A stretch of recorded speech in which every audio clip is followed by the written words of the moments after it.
So, surprise, surprise, I, went through insurance school and blah, blah, blah. So, let me please point out why Betsy was in a state of mummification. Why?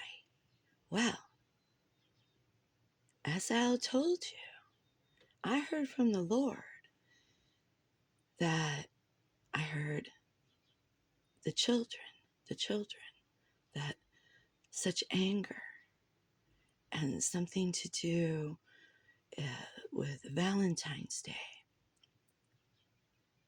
that it all happened on Valentine's Day. And funny enough, turns out that's when all their cameras and everything went out. They said it was a glitch because it was, old equipment. It was a glitch. But anyhow, regardless of all that, the children weren't in the will. Let me read between the lines for you, okay? If they were to die together, the children are just out, right? They're not even involved. They're not even in that will.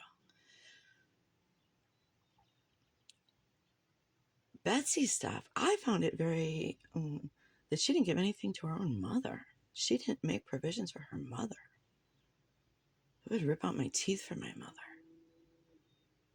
Anyway, that told me a lot.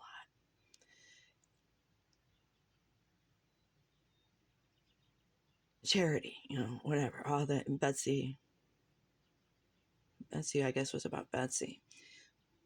But I don't know. I don't know Betsy, okay? But not taking care of your mother tells me a lot about Betsy. Okay, let's get to the important part. Why the mummy? Why the dehydrated?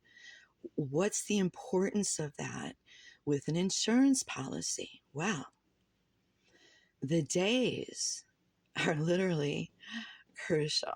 The days make the difference in Gene Hackman's will as to whether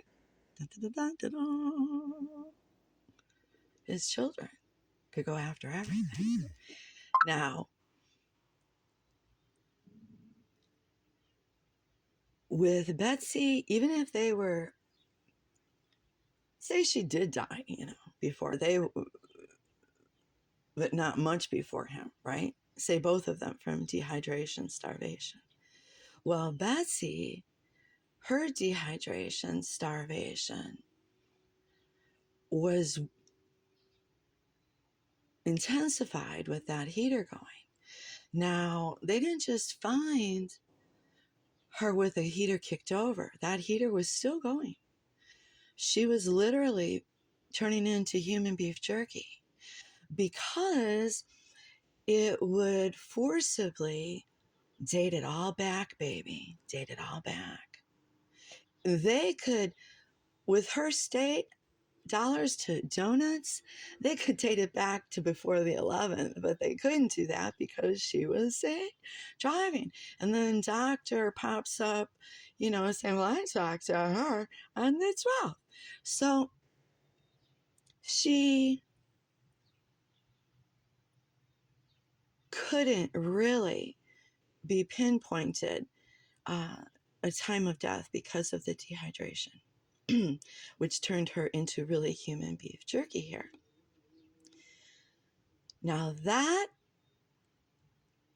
loophole of time, which will now have to be the 12th. There's a loophole of time. So everybody just keep that in mind, okay? There's a loophole of time that is so crucial. It would mean the difference between his children winning everything.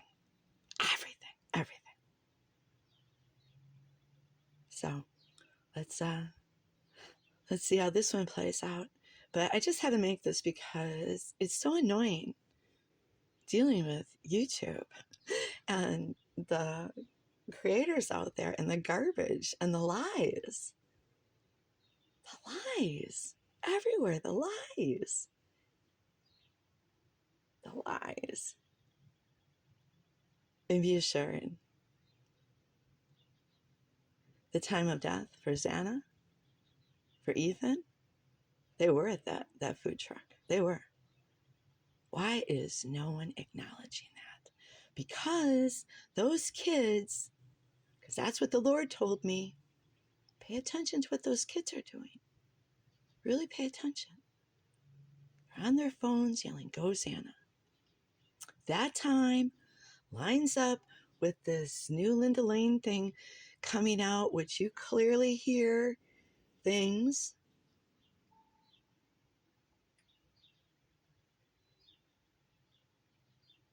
Now they're starting to say that the grub truck footage is messed with. You know why? You know why they're saying that now? Because Xana and Ethan really were there. They really were. And no one wants you to know that. Don't you want to find out why? Don't you, as the sleuths that you are, want all the footage from every possible angle of where you can go from these backstreet cameras, all these, everything around that grub truck? There's your gold, baby. Start digging, people. I'm proud of all of you. Proud of all of you. And just remember, my price tag is still $40 billion. I wasn't joking.